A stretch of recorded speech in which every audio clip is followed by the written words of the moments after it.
Okay, we'll get started in 1 minute as people are still arriving and one of our speakers is still on his way.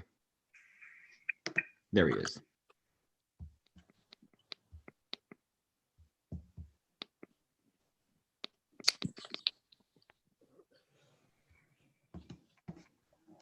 Hello.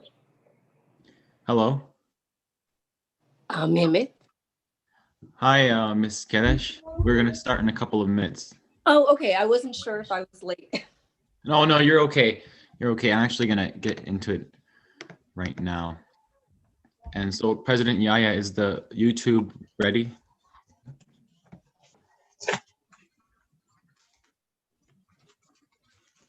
I think it's started. Okay. Deniz'de mi geliyor? Gelsin. Açalım. Okay, let's get started. Welcome to Tucum High School Chapter's Lawyer Webinar, hosted by Tucum and streamed on Facebook. My name is Mehmet, and I'm the president of the Tucum High School Chapter. Today, we've brought 3 professionals in the field of law to talk about their experiences and provide valuable insight to our youth. The webinar will be in a town hall Q&A style, with each question asked by a different one of our high schoolers. Before we begin, THSC would like to thank the speakers who are with us today, the Tucum Board, the Tucum Education and Outreach Committee, and the entirety of the Turkish American community who is supporting and spreading word of our informative events. But without further ado, I'll hand it to our Vice President to introduce today's speakers. We can't hear you.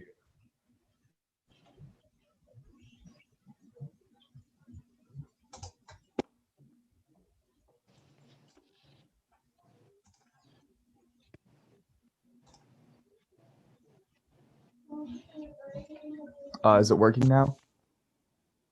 Yes. Okay, sorry. Hi, everyone. My name is Edan. I'm the Vice President of the Tucum High School Chapter. And joining us today are 3 very special lawyer guests serving as our speakers for this event. So first is Mr. Çağdaş Akıncı, a special legal consultant in the state of Michigan. Mr. Akıncı was raised in Turkey and immigrated to the United States to advance his career in law. Mr. Akıncı, do you have any opening remarks? Can you hear me? Yes. Yeah, I was in trouble to turn my microphone. Sorry for that. Hi, everyone. My name is Çağdaş Akıncı.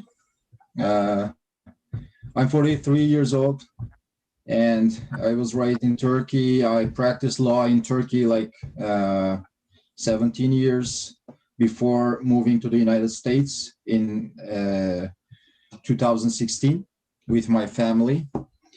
And I attended to Wayne State University Law School for an LLM, Masters of Law program on United States law, because maybe you know, maybe some of you know, or maybe you don't. Law systems of Turkey and the United States are totally different. In Europe, we have a civil law system, and in United Kingdom and United States and some other countries, we have common law system. So as a lawyer, practiced in Turkey and trained and educated and trained and practiced in Turkey. When I came here, I needed to learn the new system. Of course, it's not from zero. Most other things are similar, but a new education was needed. So I just got my degree from Wayne State University Law School a couple of days ago. And that's all for my introduction. Thank you. Thank you. Next is Ms. Elif Cila, a lawyer having served in Washington, D.C. As an attorney and advisor. Ms. Cila is an expert in business operations, diversity and inclusion, communications, and other fields using her multidisciplinary law skills. Ms. Cila, would you like to say any opening remarks? Sure. Merhaba, everyone. My name is Elif Jila. I am 32 years old. I have an undergraduate degree from the University of Michigan in Dearborn, double majored in international relations and political science, the minor in Spanish. And then I went on to American University in Washington, D.C., where I got my JD. Before we go into everything else, I just really want to commend the high school chapter of TUCUM. I served on the TUCUM board back when I was in high school, I believe. Really tried to get a high school chapter going, couldn't drum up enough support. So congratulations to all of you for doing that. I think as the years go on, you guys are gonna see that you're big support to each other. So stay in touch, always support each other. It's gonna help out not just you guys, but the community. Currently, I'm working as an attorney advisor with the Social Security Administration's Office of Analytics Review and Oversight, and with the Disability Quality Review Office. And I can get into that and what that means later. Before this, I also lived in Turkey for 5 years. I was an adjunct professor of US law at Yeditepe University, teaching undergraduate law students, Turkish law students, various aspects of American law towards contracts, international business transactions, etc. So thank you for having me. Yeah. Thank you. Next, and finally, we have Ms. Elif Kirish joining us from the great city of Los Angeles, California. Ms. Kirish immigrated to the United States from Turkey as a young child and has specialized in immigration law for over 20 years. Additionally, she has represented a variety of clients before the Board of Immigration Appeals, the U.S. Court of Appeals, and the Citizenship and Immigration Services. Ms. Kirish, do you have any opening remarks for the audience? Well, it's only 10 o'clock here, so good morning. My family immigrated to New York when I was about a year and a half old. And I grew up in New York City.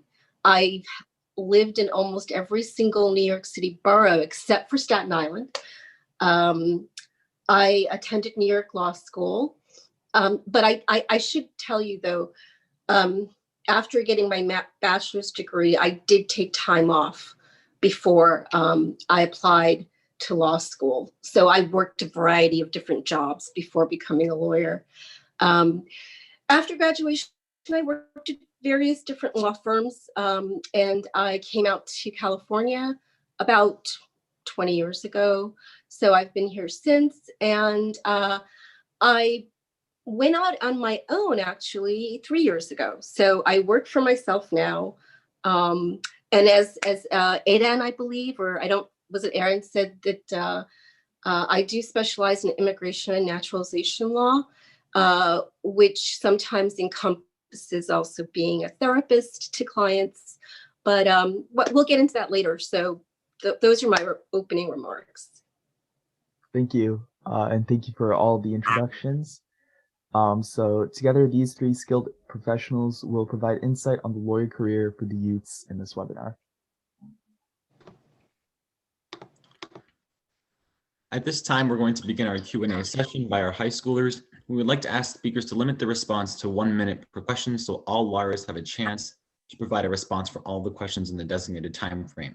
For members of the audience, if you have a question that has not already been asked, feel free to write it in the chat, and if there's time at the end, they will be asked. But let's get to our first question, asked by Yeriz Bulbul from Northville High School. Hi, my name is Yeliz Bulbul, and I'm a junior at Northville High School. And my question for you guys is, how did you become interested in becoming a lawyer? Who wants to go first? Well, I'll go first. As I said before, I took time off after getting my bachelor's degree and worked a variety of different jobs before I applied to law school. And honestly, just I've experienced so many different cultures in my life, and that was really my original interest when I was in college, was to somehow get a job that would take me to various different places in the world. Because originally I'd wanted to become an anthropologist, to tell you honestly. And I just realized that it probably would be better to do something that would help. And also, this job has actually achieved some of those goals that I had originally in college, because I have met so many people from so many different cultures. And my clients are nearly from all over the world, Africa, Asia, Europe, Canada, even Fiji, even the Pacific Islands. So um, I, I I guess that I went into law because I did want to experience different cultures. I knew I wanted to do immigration work and help. Growing up as a kid, it wasn't easy having foreign parents that I had accents. A lot of time people would try to take advantage of them. So I think just growing up as an immigrant and wanting to explore different cultures, it just sort of made sense to become an attorney for me. Similarly, for me, I also had a really deep interest in other cultures. I excelled at the social sciences. Like I said, I was a political science major, and I was considering going into, after university, I was considering going into possibly diplomacy. I knew I wanted to work on the international level in some capacity. And I just thought law would be a natural progression. Also, I had in the back of my mind, arguing with my dad growing up, and he would be like, you really should be a lawyer. So that kind of like planted the seed. And for me, it worked out. I mean, I really had wanted to live in Turkey for a while. And through getting a law degree, I was able to obtain the job teaching US law over there. I worked in international food and drug law while I was there. I moved back to the US 2 years ago. Now I'm in disability law. And again, the clients come from all over the world. And also I'm really able to help people. If I'm lucky, I can get somebody the government help that they need desperately. So it's combining, I guess, my desire to help people, and also it's a job that I can transfer to theoretically work anywhere in the world. Yeah. Yeah, my turn. Why I selected law as a profession. Again, I have to tell something about the differences between Turkey and the United States, because in Turkey, you don't have any chance before going to the university to get more information about what you want to be, like in the United States, because here you need to get a major degree before attending to the law school. But in Turkey, after high school, if you're successful, if you succeed in the university exam, you directly attend to the law school, and most of the students don't even know about what they will be in the future.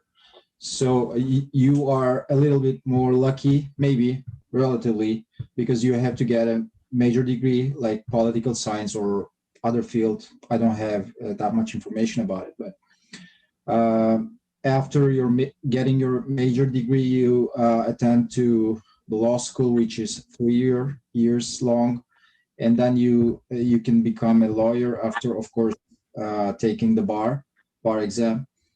And so why I selected law in Turkey, because I was in the opinion that I can learn a lot of things. What does it mean? If you learn law, you learn most of the things about the society you are living in.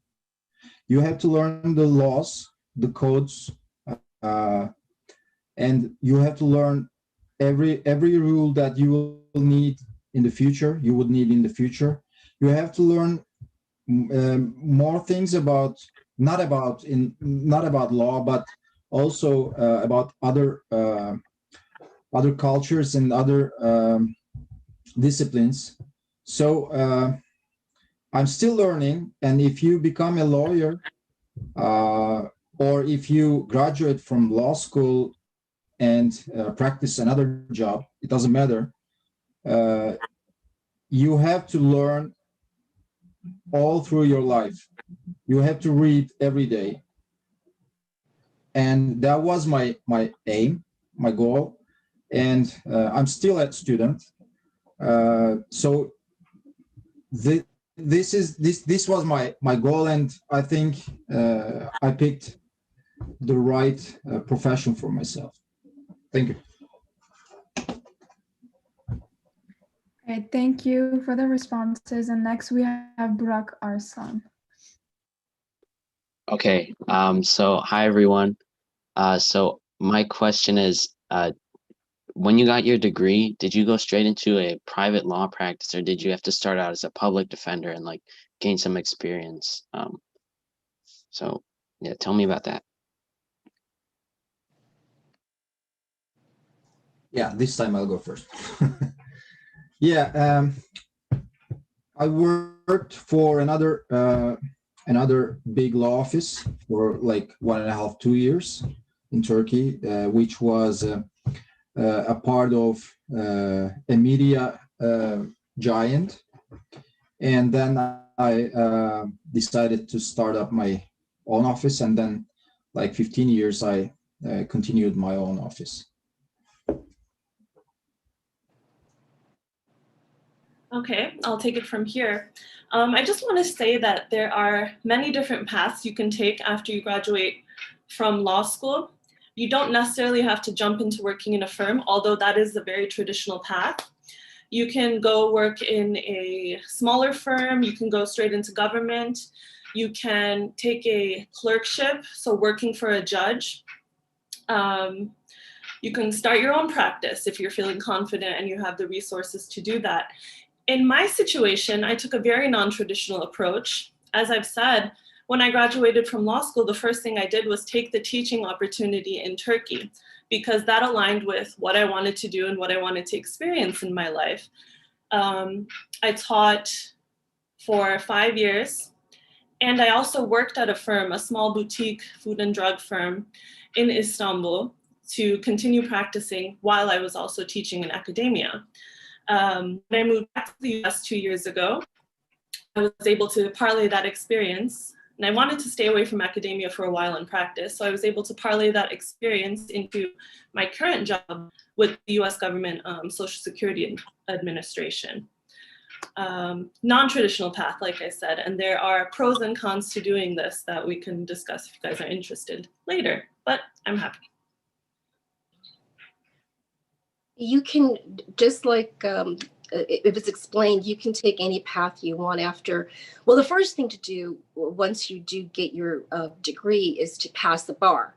So most people take the bar of the state that they live in or they went to law school in. But you can take the bar in any state if you graduated from a school that gave you a JD. So the first thing is to pass the bar. But some people get a job offer before they pass the bar, contingent on passing the bar. So for example, if you are accepted to become an AUSA or public defender in a city for the district attorney of that city, you can be offered a job, and then the contingency is that you must pass the bar. Same with law firms too. They could offer you a job before you pass the bar. And sometimes they're forgiving. If you don't pass the first time, you could take it a second time. But usually if you don't pass, you'll probably lose your job. But my path was that I had worked all throughout law school. So I always had part-time jobs and summer clerkships and things like that. So having those jobs gave me experience, so that once I did pass the bar, I did have job offers because I knew I had made connections before. So that's the most important thing too, is that you can't just think about going to school for those 3 years to get your JD. You also have to make connections. And by having various different jobs throughout law school, you can discover maybe where you'd like to end up or where you'd like to work.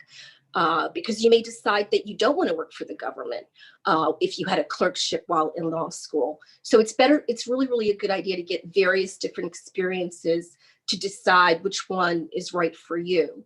Like, for example, I did a clerkship with a judge in New York during law school, and that wasn't for me. I knew that the clerkships weren't for me, so I started out with a private law firm right after I graduated, and then just moved from various different firms as my career progressed, and then ended up here with a law firm for a really long time in Los Angeles. But then, as I said, 3 years ago, I went on my own. So I'm on my own now, and I like the fact that I can keep my own hours. But I would never have had the confidence to start an office right after graduation. I just didn't have the experience to be confident enough to be self-employed from the get-go. But now I'm happy because, look, you can make your own hours. And also what I like about is the independence to say, I don't have to take every case. See, when you work at a law firm and you're given a file and you're given a client, you cannot fire that client. So you're in bed with each other for however long it takes. And sometimes you're not going to like the client, but you can't do anything about it because it was given to you by your superiors. So being self-employed, if I see someone come into my office and it's clear that we are not going to have a good relationship just from the nonsense that they're spewing from the get-go, I can politely say, here's my advice to you. And I won't even quote them a fee because I want them to leave. So that's what I like about working for myself. I get to choose clients now. All right. Thank you so much. Excuse me, if I can backtrack real quick. Do you mind? Yeah, that's okay. I just, for some of our friends on the call who may not be totally clear on the steps to become a lawyer, just real quick, I just want to say you're going to go in the US, get your 4-year degree at a regular university. Then you're going to take the LSAT exam. And based on your scores on this exam, that will determine which law schools you're going to qualify for. And so you're going to apply to law schools after receiving your scores on that exam. After you successfully complete law school, which is generally 3 years or 4 years if you're working part-time, you're going to take, as Elif Hanım mentioned, you're going to take the bar exam in usually the state that you're considering practicing in. And you're expected to pass that bar exam before you practice generally. So that's just a quick overview so that everybody's on the same page. All right, thank you all. So next up we have Eran from Plymouth Canton Schools. Hi. So my question for you guys is how do you control your feelings during a case if you feel strongly about it? How do you keep it under control?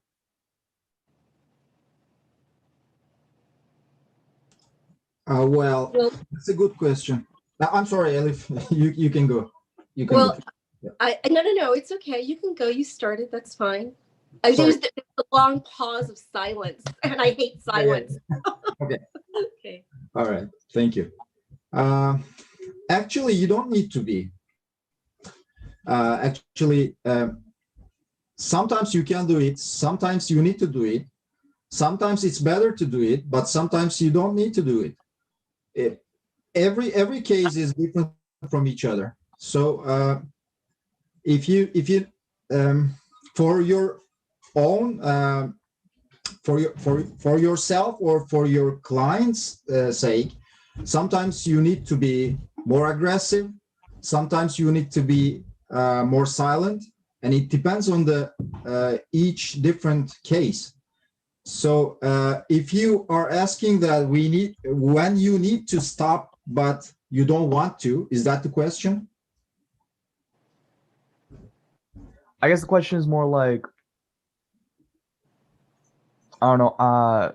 So like if you need to stop, like if you need to stop yourself from getting more emotional, like how do you do that? How do you keep it under control when you have to? Yeah, most of the times you have a lot of options from forcing yourself to stay silent to resigning from representing your client. But of course, you have to be patient as a lawyer. Of course, you have to think your client's advantages first. And after, if the circumstances go higher than you expected, you need to make some activities to protect yourself and your client. Of course, you have to stop even if you don't want to. Yeah. Well, I find you take breaks.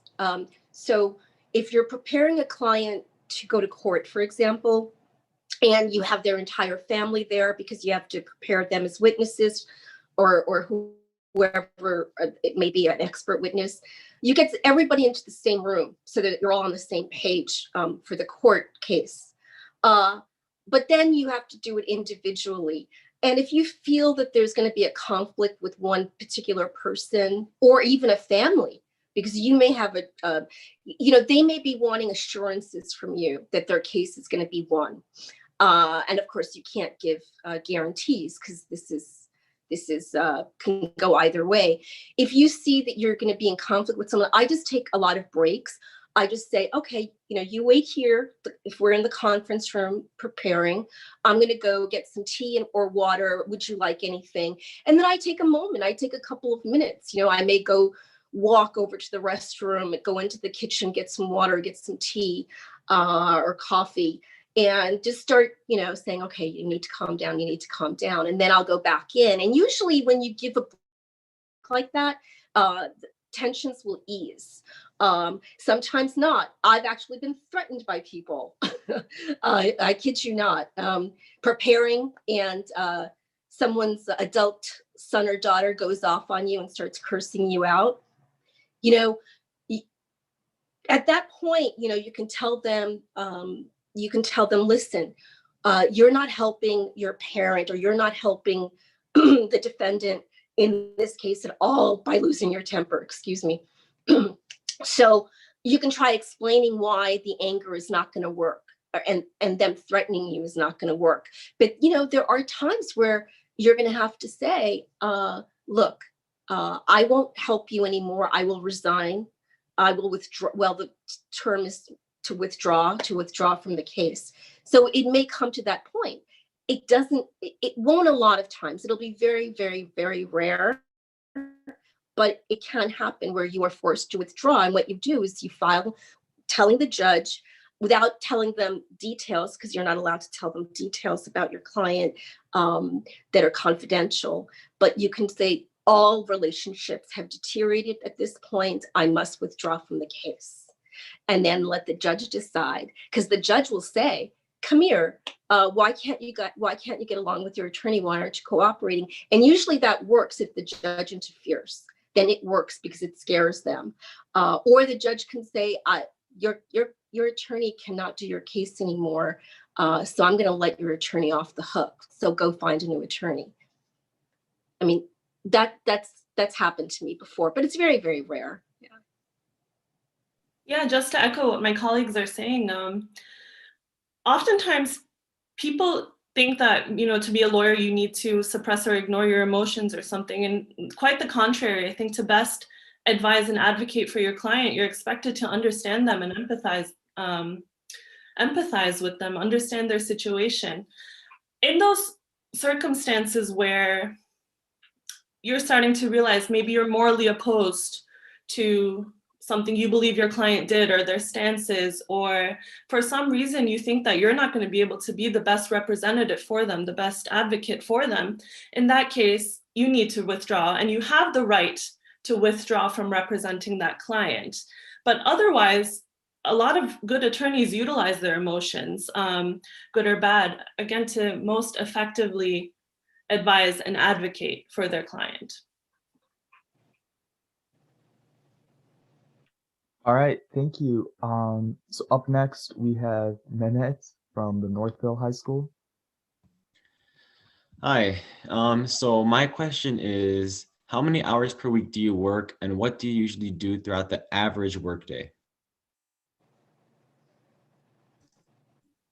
That's a good question, Mehmet. in Turkey, we have a saying about it among the lawyers. Lawyers are always in charge. Always. Even if it is like 3 in the morning, your phone can ring and somebody can call you to ask something or to call somewhere, a public office to defend your client. Of course, it depends on what type of law you're practicing, but generally, you'll be thinking a lot of things during the whole day, not only the working hours. But normally, a lawyer's working hours are like the office hours, regular office hours, like 8 to 5, 8 to 6. But of course, it doesn't work because most of the lawyers have a lot of work to do and can work like up to 7, 8. It depends on the works, the files you're working on. As for me, I'm kind of on the opposite end of that spectrum. One of the appeals of working in government is that you have more normal hours, better work-life balance. For me, currently I work 40 hours a week. In those circumstances where I need to work a few more, I am compensated. But it's not expected of you, or it's not forced upon you. I work regular 9 to 5. I have holidays. I don't take work home. People are not calling me on weekends or after work hours about a certain case. And that's, again, one of the benefits of working in government versus working in big law or your own private practice, where you are on call all of the time. People have expectations, you have deadlines to meet. Clients assume that you're at their beck and call 24/7. It's high stress, oftentimes high reward, but if that's the type of person you are, great. If you want more of a work-life balance, there are also opportunities in the field for someone like you. Being self-employed, you have to be very, very flexible with your hours. So, you have to accommodate your client. So if your client can only meet on a weekend, I'm very flexible with that, and I will meet with them on a weekend. But it's not very often. And I'm flexible with my weekday hours as well. If a client has to come after work because they can't take a day off, I will meet them after work hours. But my typical work life is about 40 hours, give or take. I sometimes will, do my errands in the morning, my personal errands in the morning, and then I'll get to the office later in the afternoon. Since I'm my own boss, obviously, but if I work for someone else, you do have to go by regular office hours, which are usually 9 to 5. But usually I'm flexible. It depends on the client. If the client wants to see me on a particular day or time, you have to be. Otherwise, you won't get business. So, a typical workday. A typical workday for me, and I assume for government attorneys as well, is you kind of I always do a to-do list. Like, what is the most important thing that I have to do today? Is it a deadline? Does my client's case have a deadline where I have to write a brief, or I have to submit documents to the court by a particular date because the judge asked for it? So you have to create a list for yourself and tick off the ones that are most important first. Do you have to return a phone call? Is a client asking you questions via email? So you have to decide for yourself what's the most important tasks for the day, and just start ticking them off. And then when I do have time, then I plan ahead. Is there something coming up in 2 or 3 weeks that I have enough time for to do today? But most of the time, you can't really plan your day because you'll have clients call you, and that kind of puts a monkey wrench in everything. So you may have to postpone your tasks for the day if a client requires you to do something right away.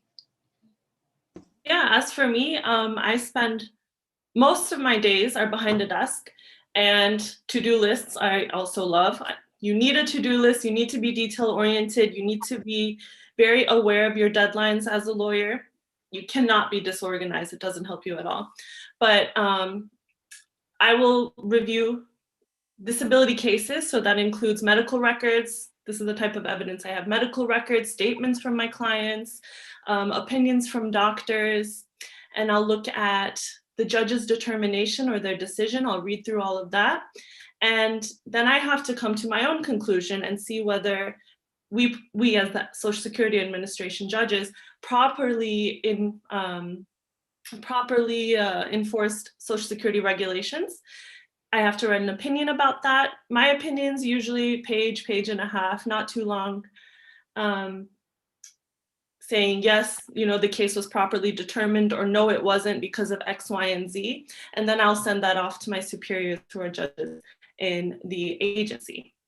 So it's a lot of desk work, it's a lot of writing, it's a lot of reading. Minimal client interaction for me in this particular case. When I was teaching law, that was constantly on your feet, running around, preparing curriculum, constantly dealing with students, responding to emails, grading papers, much more active lifestyle. Yeah.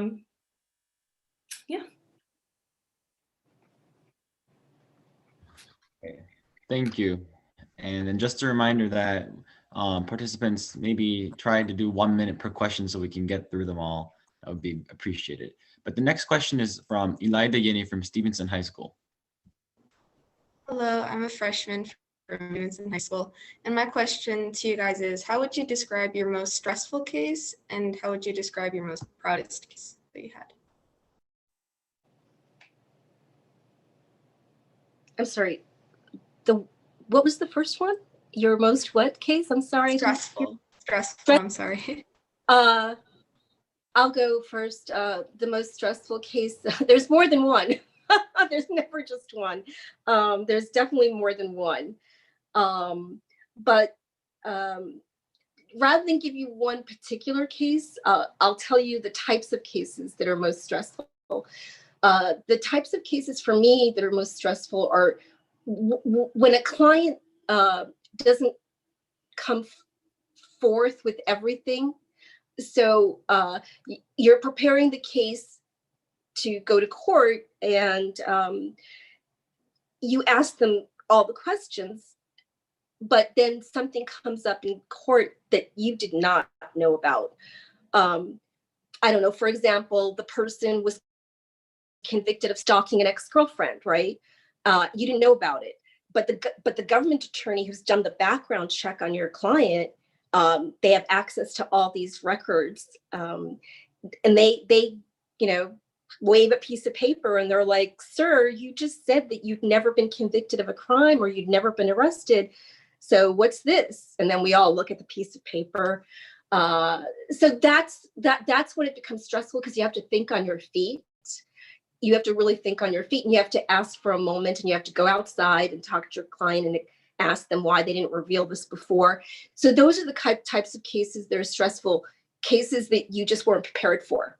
And then, surprise, something happens. I think that's under a minute, I hope. For me, I'll be quick. For me, it's my most stressful cases usually involve just being buried under a bunch of evidence. I have cases that come to me with literally thousands of pages of medical treatment notes, for example, that I have to look through in order to properly do my job. But I'm also on a deadline. I usually have about 4 hours to look at each of these cases, whether they are 400 pages or 4,000 pages. So it's really a matter of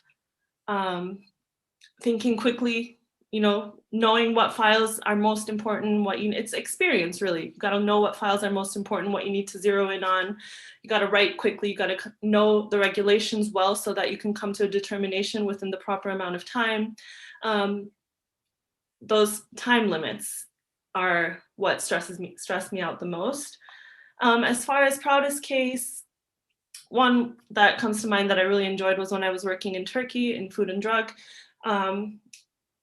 we were able to successfully petition the Turkish government on behalf of a client to add a certain food additive to the list of approved food additives in Turkey so that they could put their product on the market.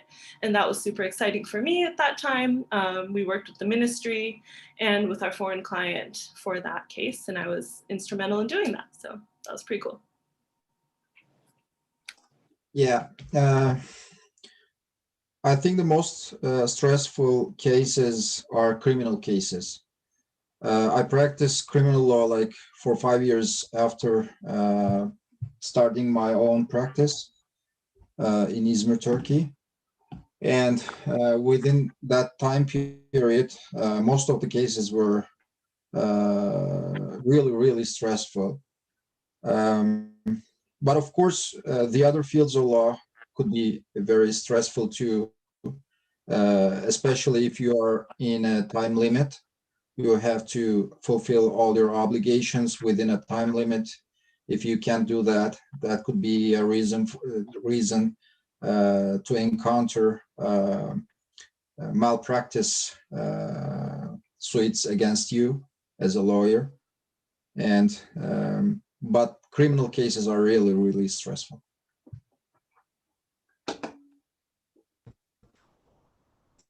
Lawyers, our next question comes from Khan Atak from Northville High School. Hello, I'm Khan, and my question is, has there ever been a case that you thought would be very easy to win, but the outcome was completely different? Yeah, it always happens. That's a good question.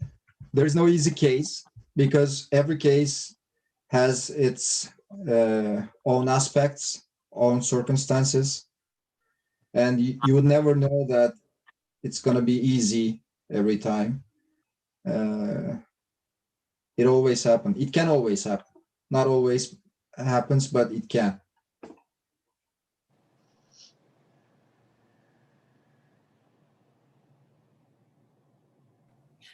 For me, I oftentimes see a lot of clients who are, we call them claimants in Social Security, but it means clients, who appear on paper to be genuinely disabled, people who look like they couldn't work a day in their lives, but I simply can't prove based on our regulations that they need to be supported by Social Security benefits. And a lot of times, you know, that gets to the emotional aspect. I really am looking hard, looking through all the evidence to get them benefits that I feel they might need, but unfortunately, there's just not enough medical documentation for me to prove my case. And in those cases, I have to go back to the client and say, you know what, go back to your doctors, get more evidence, apply again, we have to deny you. That can suck. Of course, there are cases that you think that you're going to win, and to your surprise, the judge doesn't see the case the same way that you do. And yes, there have been a few. Really, if the law is on your side and the facts are on your side, normally you will win. But then you are going to have very, very difficult judges. There are a handful of judges here in Los Angeles, for example, that have a reputation for being really, really tough. And it's clear when you go to court, it's clear which judge has read the file and which judge has not read the file. So in the rare instance that if a judge doesn't agree with you and denies your client's case, at least here in the United States, we're lucky enough that we have an appellate process. So if you lose your case and you believe that your client has a good case, the facts are on your side, the law is on your side, then you have the right to file an appeal. And normally we're lucky enough in immigration that, well, at least for me, I live on the West Coast, and I don't know if all of you know how it works, but we have what's called the U.S. Court of Appeals, and we have different jurisdictions depending on what area of the country that you live in. And I'm lucky enough to live on the West Coast. So when I have to appeal a case, it ends up in the lap of what's called the United States Court of Appeals for the Ninth Circuit. And the Ninth Circuit is known for being the most liberal jurisdiction in the country. So people are often very lucky if they live on the West Coast, because that's your appellate court. And normally if your case is very good, it's going to end up on their table. And normally you're going to win with the Ninth Circuit. So that's why a lot of the other attorneys that work in different jurisdictions are always very, very envious of the attorneys out here, because they're like, oh, you have the Ninth Circuit, you can win your appeal. But we live in for example, the Fifth Circuit, which covers like Louisiana, parts of Texas. So that's it. If you feel like you've got a good case, then just file an appeal. Thank you. Next is Tariq from International Academy. Hi, I'm Tariq Taskin, and my question is, what do you do when you think a client is guilty, but you have to represent them? Great question, Tariq. First of all, to the contrary of the general opinion of the society, lawyers do not directly defend the defendant. The lawyers defend the defendant's rights. This is a very important point, and everybody need to know and understand this, because you're not defending a person, himself or herself. You are representing him or her, but you are defending the defendant's rights. Is it clear? Yeah, absolutely. We, as lawyers, we all take an oath to uphold the Constitution and the laws of this country. And part of that encompasses, we've heard it in the Pledge of Allegiance, liberty and justice for all people, no matter race, religion, creed, etc. So as an attorney, even if you're representing somebody who is guilty, you need to be there to make sure that their rights are not being trampled on, that they're not being taken advantage of. They might be found guilty, but you want to make sure that they're not going to be mis-sentenced, improperly sentenced, I'm sorry. Again, as Çağdaş Bey is saying, we are there to enforce that these laws of this country are implemented equally, justly, for every single person, guilty or not. Well, if you know that your client is going to lie on the stand, or lie to the court, lie to the judge, then you cannot put your client on the stand. So you advise them not to testify, have other witnesses testify to the truth. So as an attorney, you can't put anyone on the stand that's going to lie.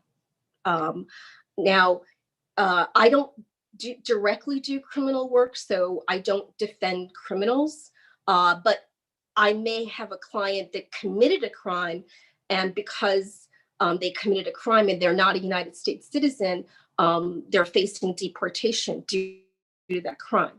And I can only say that in my case, I know whether my client did the crime because their fingerprints, and we get the police report and we get the court conviction documents. So in my case, it doesn't really, the only time that it applies, like guilt versus non-guilt, is only if I know the client's lying about something, and if I perpetuate that lie in front of the judge, and if it ever comes to light, then I'm going to look bad, very bad. So I always advise clients to tell the truth. So, if they were convicted, for example, of stalking or domestic violence, they can't come in front of the judge when they're being deported or being a chance for deportation. They can't tell the judge, well, I was never convicted, because it's right there on paper. But the judge may say, well, is it true that you slapped your spouse or your girlfriend? Or was it true that you slashed the tires? Because that's what it says in the police report, sir. So did you do it? Did you not do it? So at that point, I don't know. The client may still deny it, even if it's in the police report, because they can say, well, the police just wrote that, I didn't really do it. So I always advise them to tell the truth and just live up to the consequences. But you can't control what they're going to tell the judge. Because I've had people be convicted of these things and they still deny it when they get in front of a judge. So. Thank you. The next question is from Izzy. I had a very small point here. And we don't, we shouldn't forget about the rule of presumption of innocence here, because the question was, I believe, what do you feel if you need to defend a guilty person?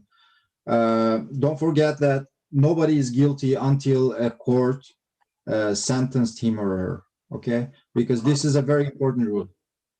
Until that point, everybody's innocent.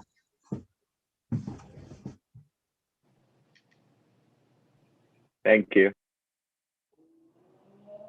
Okay, my question is, what do you do when you're not fighting in court? I'm meeting, I do consultations. So when you work for yourself and have your own law firm, you have to drum up business. Otherwise, you'll have to shut down your business. So clients, potential clients, shall I say, or prospective clients will call, make an appointment to meet with you because they want to discuss the possibility of hiring you. So most of my time is spent meeting with potential clients, and then answering the clients that I already have. They're going to call with various questions about their case. And sometimes it doesn't even have to do anything with their case. They could be calling because they're having a fight with their significant other and they want to discuss that with you. So sometimes, you know, you're doing more than just casework. Writing appeals. So if you have to file an appeal to a higher court because you lost your case, you have to write that appeal. So you have to do research and a lot of writing. And you also, when you work for yourself, you also have to be a bookkeeper as well. A lot of people in law school don't teach you how to run a business, and it's tough. It's tough to run your own business. I would recommend that if you're going to go out on your own, that you take a course in small business management. It's very important. For me, it's exceedingly rare for me to be in court in the first place. So I spend most of my time, as I said, reading, going through case files, writing, sometimes reaching out to field offices, Social Security field offices in different parts of the country to ask for more evidence or ask for clarification. Sometimes reaching out to the client, the claimant themselves, again, to ask for clarification or evidence or get new updated addresses, things like that. But it's mostly behind a desk, reading and writing. Yeah, I think the correct answer for that question is reading. Always, you have to read as a lawyer. The new laws, law is a living thing. Every day you will encounter with different laws, the changes, amendments, and you will see new court decisions, which is very important in common law here in the United States, because in common law you had to know about the important cases, because you can show them as a precedent to your own cases to the court. So you have to know every changes and every new type of laws in your field. So you have to read a lot, but of course you will spend time for writing too. Okay, thank you. Next we have Ece Uyulu. Hi, my question is, how hard is competition between different law firms?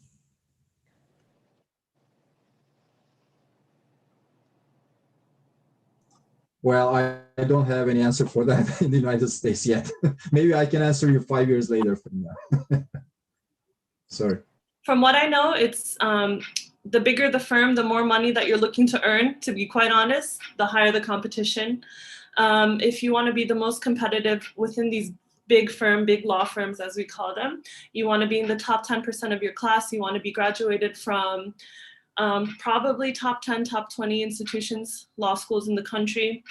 And you want to have had a summer clerkship. If you know any foreign languages that are useful, like Russian, Chinese, Arabic, you're more marketable. It seems like everybody is trying to get into these big firms because of the money. But again, you have to remember that you will work hard, you will be on call 24/7. There's less work-life balance. You're making bank, but you're definitely paying for it. For some of the smaller firms, it depends on your confidence, your success in school, your background, the other things that you can bring to your work, whether you're a good fit for that company, so the way you interact with people, your connections. There are so many factors, but for big law, very competitive, you got to be very traditional. Well, I know that, the market right now, for example, I assume we're just going to discuss right now, it is competitive. So you are looking to gain new business all the time, whether you work at a law firm or whether you work for yourself, because even when you work at a law firm, they expect you to bring in clients if you want to continue working for that law firm, because at the end of the year, your bonus is going to be based upon the work that you did for the year. And some law firms would, if you didn't bring in any money that year from outside clients, you may not get your bonus. But as competition with actual law firms, right now in my field, in immigration and naturalization law, it is kind of competitive, especially when you work at a smaller firm or you work for yourself, because the attorney that's a block down from you may be getting a lot of new clients and you're not. So you have to see what you're doing wrong and what you can do but personality wise, I don't find that I'm in personality conflicts with any of the other attorneys in my field within my immediate area of Los Angeles. Oftentimes you can call up another attorney if you think that you don't know the answer, or you just need a sounding board for your ideas and you're not completely sure, you've done your research and you still don't have the answer. In my field, I find that I can call my colleagues down the block or across town from me and say, hey, Allie, haven't seen you in a long time, because we see each other at meetings and events, and say, hey, I need to ask your opinion about this. I want to make sure. So there's cooperation between attorneys that work in different offices.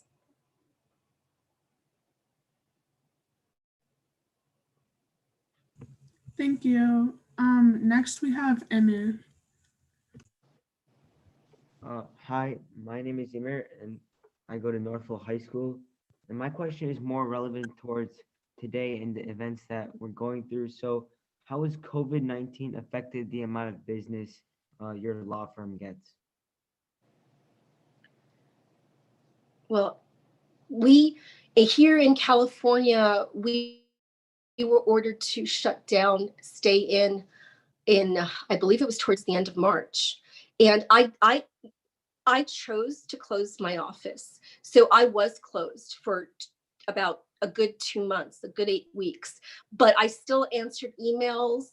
I still did my work from home, but of course my staff wasn't there, and I didn't ask them to work from home. So I was continuing to work from home.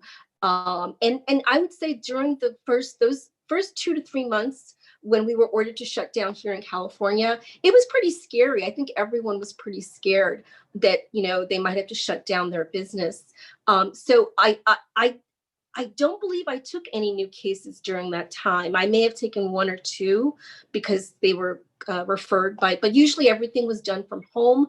But I found that now, within the last 2 to 3 months, I've been seeing some new clients want to hire me. It's picking up, I believe.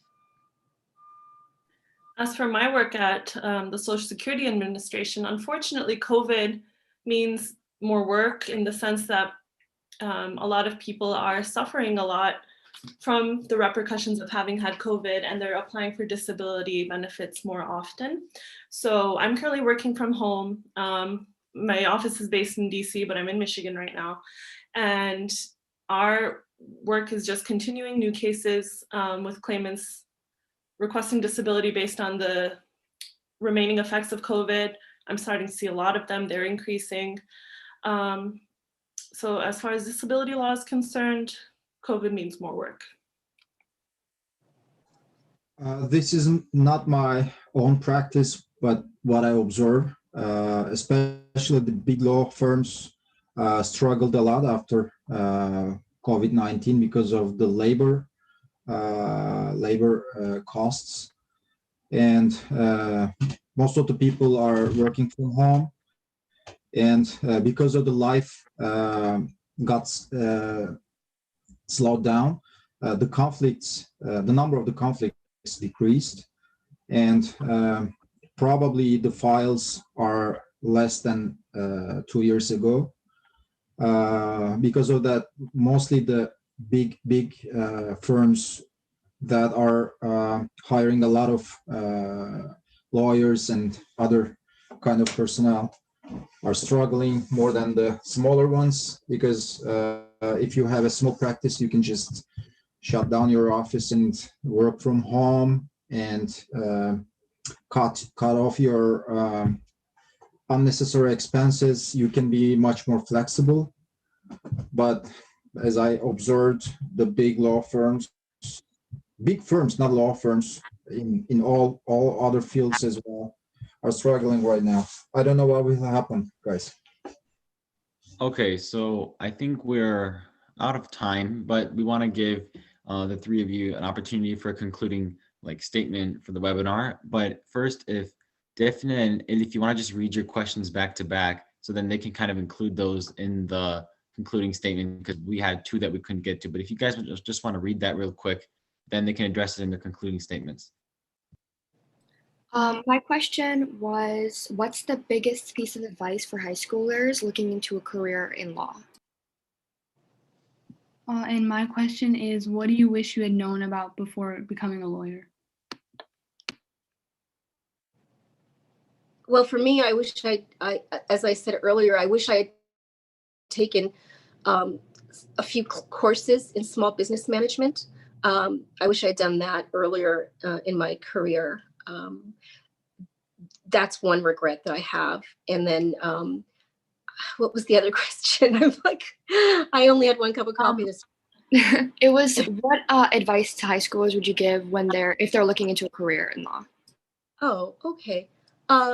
Work as many different jobs as possible throughout high school, throughout college. Work as many different jobs as possible so that you figure out whether law school is really for you.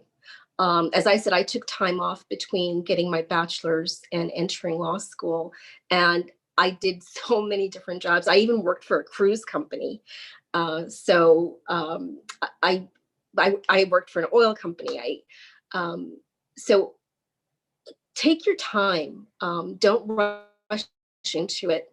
And if you can't find a paying job in the interest that you have to see if it's for you, then volunteer your services. If you're lucky enough to have that economic freedom, then volunteer your time. But make sure that you have some knowledge of what you're getting yourself into. Don't go in my case. I'm glad I didn't go directly from a 4-year college into law school. I'm happy I took the time.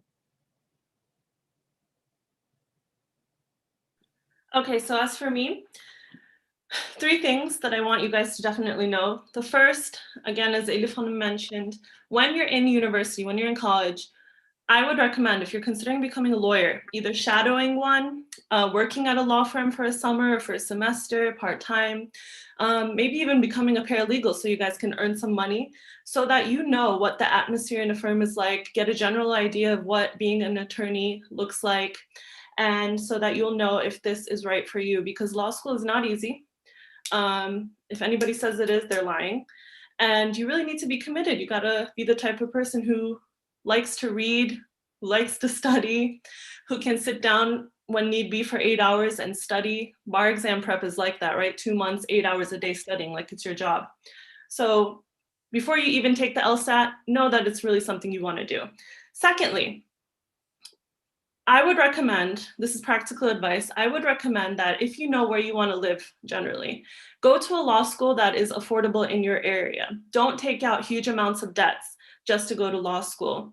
In my time, the advice was, back in like 2010, the advice was go to the best law school you can get into, the debts will pay off themselves.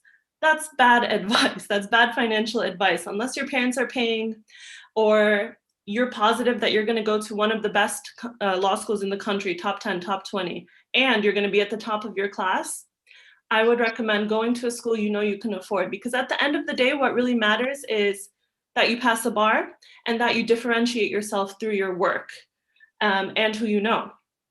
Thirdly, when you get to law school, definitely you have to take internships, you have to work, study hard, again, try to be at the top, top 10, top 20% of your class, but also make those connections, network a lot, volunteer your time, work in a lot of different fields of law so that when you graduate, you really know what type of law is for you. Do you want to be big firm, make big money, work all the time? Do you want to be in academia? Do you want to be in government law? Do you want your own private practice where your hours are more flexible?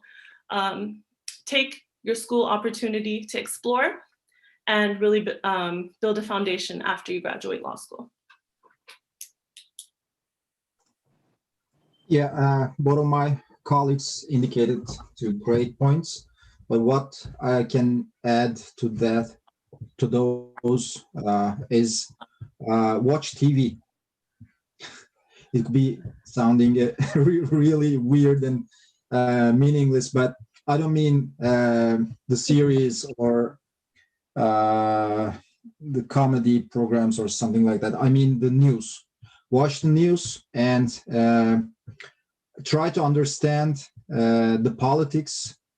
Try to understand the legislation process of the country you're living in. These are very important, because if you don't understand the system about the system, then you will not understand what law is and what you will be doing in the future. So just try to give your attention to the things that happening in politics and about the other situations surrounding you. That's very important. And maybe, I don't know if it is possible or not, but as a high school students, maybe you can force your parents or teachers or I don't know, the adults to take you to courts to watch the trials there, because I can say that in the high school I didn't see any trials. If I did, I don't know what would happen at that time, if I could make the same selections or if I could change my my mind about being a lawyer. I don't think so. But that's a really different atmosphere.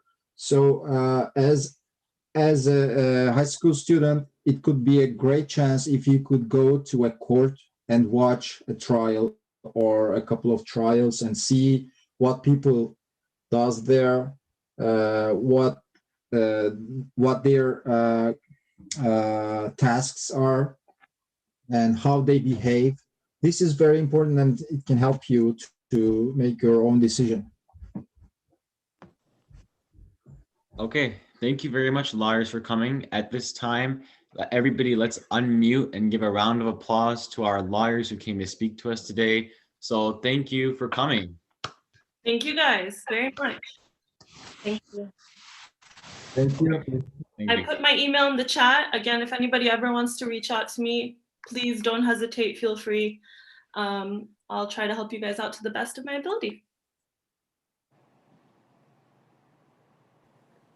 Thank you. Thank you. Bye-bye. Thank you everyone for Bye, guys. sharing your experiences. Thank you.